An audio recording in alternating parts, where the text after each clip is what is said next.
আপনার প্রিয় আপনজনেরা, আপনার প্রিয় আত্মার আত্মীয়রা, যাদের জন্য আপনার জীবনকে উৎসর্গ করে গেলেন, যাদেরকে ভালো রাখার জন্য, যাদেরকে ভালো থাকার জন্য কিছু রেখে যাওয়ার সর্বাত্মক চেষ্টা করে যাচ্ছেন, তারা আপনার সকল উপার্জন, আপনার সকল সম্পদ তারা তাদের কাছে রেখে দিতে দ্বিধাবোধ করবে না, ভয় পাবে না।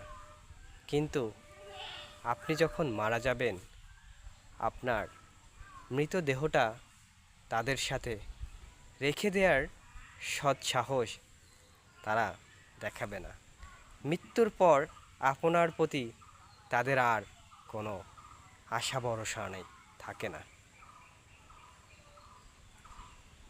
আপনার মৃত্যুর পর আপনার মৃতদেহটাকে আপনার শেষ ঠিকানায় পৌঁছে দিয়েই তারা দায়মুক্ত হবে, আপনাকে তারা ভুলে যাবে। তাহলে কার জন্য আমরা পৃথিবীতে কী করছি?